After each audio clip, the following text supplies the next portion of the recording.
Eh bien, bonsoir à tous les amis, supporters, supportrices parisiens, parisiennes, supporters, supportrices d'autres clubs amoureux, amoureux du football, bienvenue à vous. Les amis, c'est important avant de commencer le sujet de la vidéo, j'aimerais souhaiter à tous les musulmans qui me suivent sur ma chaîne YouTube, Aïd Moubarak, j'espère que l'Aïd s'est bien passé pour vous, très bonne fête de l'Aïd, et puis que le Ramadan aussi s'est bien passé, le Ramadan il est passé en tout cas très vite, d'accord? Et puis j'espère que vous avez bien profité, en tout cas moi, j'ai bien profité, mes enfants ont eu des cadeaux, mais pas que, moi aussi j'ai eu un cadeau. J'ai eu Marquinhos en pop. Voilà. Hein, puisque Marquinhos, vous savez, c'est mon joueur préféré du PSG actuellement. Et c'est aussi, bon, mon joueur préféré, toute génération confondue, c'est Paoletta. D'ailleurs, ça serait bien que Pop il fasse tu sais, des petites figurines Pop des joueurs légendaires des clubs. Tu vois, Maradona à Naples, Zidane au Real. Ça doit exister. Mais j'aimerais bien qu'il sorte Paoletta au PSG. Tu vois, Paoletta, Rai, tout ça, ça serait pas mal. Hein. Ce serait pas mal. En tout cas, voilà, Marquis, il est là. Il ira se loger au fond là-bas maintenant. Voilà, il faudra vraiment ouvrir l'œil pour le voir parce que hein, quand il est au fond, on ne le voit pas beaucoup. En tout cas, je suis très content. C'est vraiment bien fait. Je suis vraiment content. Voilà, hein, il n'en faut pas de plus. C'est un 34 ans. Le mec, il a des cadeaux pour l'Aïd. 34 balais, un petit pop, il est heureux comme un gosse. Voilà, c'est la magie du foot. En tout cas, les amis, bref. Euh, Thiago Motta. Pourquoi je parle de Thiago Motta? Parce que vous avez été nombreux hier à me demander mon avis sur Motta, parce que son nom revient depuis dimanche parmi les mecs ciblés par le Paris Saint-Germain pour venir remplacer Pochettino, parce que c'est plus un secret pour personne. Pochettino, il va partir. Il a beau nous raconter ce qu'il veut rester, que ceci, que cela. On sait très bien que c'est la com.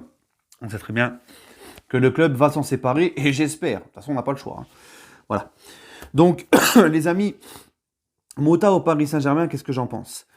La rumeur, elle a enflé hier parce que Di Marzio, le dinosaure, le monstre du mercato italien, a dit que Motta allait quitter son club de la Spezia en Serie A, en Italie, qui est un petit club en Italie qui est monté cette année. Motta est devenu l'entraîneur cet été. Alors la Spezia est quasiment maintenue, il faudrait vraiment une catastrophe pour que la Spezia ne reste pas en Serie A. Donc il a réussi à maintenir la Spezia en Serie A. Apparemment, ça joue bien, hein, il y a une bonne philosophie de jeu. Et Motta quitterait au bout d'une saison, au bout d'un an, quitterait son club de la Spezia pour, selon Di Marzio, voir ailleurs et un autre projet.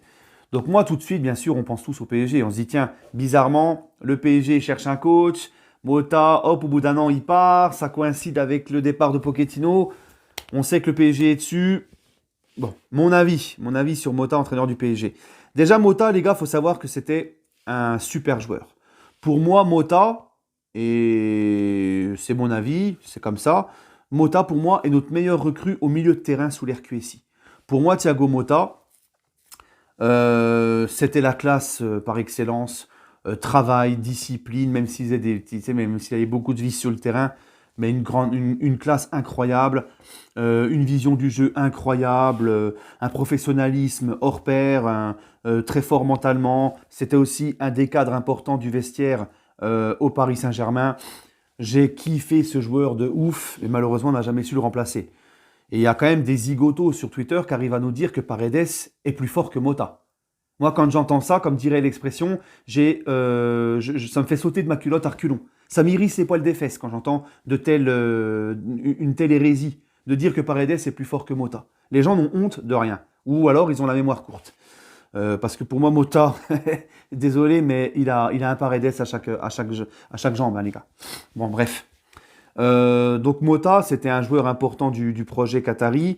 C'est quelqu'un maintenant, en tant qu'entraîneur, il a entraîné les jeunes du Paris Saint-Germain, et ça jouait bien à l'époque, rappelez-vous. Ensuite, il est parti se lancer en tant qu'entraîneur pro au Genoa. Ça s'est pas très bien passé avec les dirigeants. Il est parti au bout de 6 mois. Et là, à la Spezia, du bon petit jeu. Il les a maintenus en Serie A. Voilà son CV en tant qu'entraîneur. Bon, en tant que joueur, il a gagné la Ligue des Champions avec l'Inter de Milan sous Mourinho. Il a gagné plein de titres avec le PSG. Il a joué au Barça. Il a joué à l'Inter. Je me demande même s'il n'a pas gagné la Ligue des Champions avec le Barça à l'époque. Ça a vérifié, mais ça, je ne sais pas. En tout cas, c'est sûr, il l'a gagné avec l'Inter de Milan. Donc voilà. Motta, c'est un Brésilien naturalisé italien qui a beaucoup appris en Italie. Donc il a plus sa mentalité italienne, on va dire, la rigueur, le travail, tout ça. Et en tant que coach, Motta, déjà, il connaît bien le PSG. Et le PSG actuel, contrairement à Pochettino, où oui, il a connu le PSG, mais Rien à voir avec le PSG du Qatar, sous l'ère Qatari. Là, Mota, il connaît vraiment le PSG sous QSI. Il connaît le président, il connaît certains joueurs de l'effectif, il connaît beaucoup de membres qui doivent travailler au club. Il connaît l'émir, il connaît les ambitions, il connaît l'environnement, il connaît tout. Il n'y a pas si longtemps, il était encore joueur et aussi entraîneur des jeunes après. Il n'y a pas si longtemps que ça. Donc Mota, il connaît très bien l'environnement de ce club, comment ça travaille, etc. Avec les Qataris. Il s'entend super bien avec l'émir, il s'entend super bien avec Nasser. Excusez-moi si je tousse un peu, mais bon, c'est comme ça. Par contre, les amis, et je ne douterai pas que Mota, si le PSG l'appelle, il viendrait en courant, je pense. D'ailleurs, en conférence de presse, rappelez-vous, quand on s'est fait sortir par le Real cette année, il a été interrogé dans un avant-match, une conf avant-match avec la Spezia, sur son ressenti. Il disait qu'il était très triste et qu'il suivait toujours le PSG, que c'était toujours son club, machin. Voilà. Donc il a toujours cet attachement au Paris Saint-Germain. Et si le PSG l'appelle, il vient en courant. Ça, c'est clair. Maintenant, est-ce que c'est vraiment pour moi, le coach qu'il faudrait au Paris Saint-Germain? Parce que c'est ça votre question. Les gars, encore une fois, Mota, s'il vient à Paris, malgré tout le respect qu'on a pour lui, pour ce qu'il a fait en tant que joueur, malgré que c'est quelqu'un voilà, qui apporterait de la discipline, de la rigueur, du travail, du professionnalisme, parce que c'est sa mentalité, et je pense qu'il peut le transmettre aux joueurs, Mota, ça resterait qu'un pari. Mota, en tant qu'entraîneur, je dis bien, est quelqu'un qui n'a pas l'expérience des gros clubs et des clubs à pression et des gros vestiaires. Voilà. Encore une fois, les jeunes du PSG, Genoa 6 mois et une saison à la Spezia. Ça serait prendre des risques. C'est pas comme Antonio Conte, comme je vous l'ai dit la dernière fois, Conte qui a gagné la Serie A avec la Juve, qui a gagné la Serie A avec l'Inter, qui a pris la sélection italienne à l'Euro, tout ça. Lui, il a l'expérience des gros clubs, des gros vestiaires, etc. La Mota, c'est très très peu.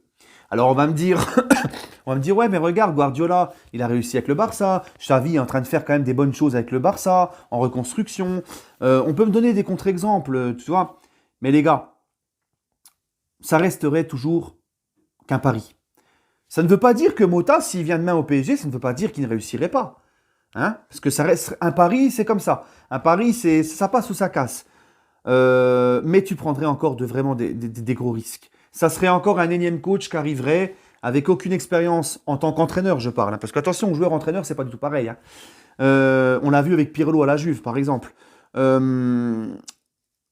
pas parce que tu as été un grand joueur et tout que tu vas forcément être un grand entraîneur dans ton club, etc., où tu as passé beaucoup de temps. Donc, Mota, pas d'expérience voilà, c'est comme je vous l'ai dit, pas d'expérience des gros vestiaires, la pression au quotidien qu'il y a au PSG, ça serait encore un pari. Un pari, tu peux réussir, mais tu peux très bien faire 10 paris et perdre tes 10 paris. Et pour moi, on serait sur la même longueur d'onde que les Emery, que les Tuchel ou les Pochettino qui n'avaient pas la pression des gros clubs et des gros vestiaires quand ils sont arrivés au Paris Saint-Germain. D'accord? Et je pense que Mota, c'est encore pire que les autres parce que Emery avait quand même d'expérience sur un banc, il avait gagné des titres, Tuchel avait quand même entraîné Dortmund, avait gagné la Coupe d'Allemagne, Dortmund c'est quand même un club important en Allemagne, et Pochettino avec Tottenham, finale de Ligue des Champions et tout. Là, Mota, c'est encore, j'ai envie de te dire, au niveau de son CV, de son expérience, son palmarès, c'est encore pire. C'est beaucoup moins encore. Donc franchement, l'idée Thiago Motta, maintenant, tout de suite au PSG, ça m'emballerait pas. Après, bien sûr, s'il vient, on soutiendra. Mais ça sera encore un énième pari et aucune certitude. Je pense sincèrement que ça serait trop juste pour moi. Voilà mon avis sur Thiago Motta. Les amis, prenez soin de vous. Je préfère que le PSG aille se positionner sur Zidane ou Conte, comme je vous l'ai dit. Prenez soin de vous et allez Paris.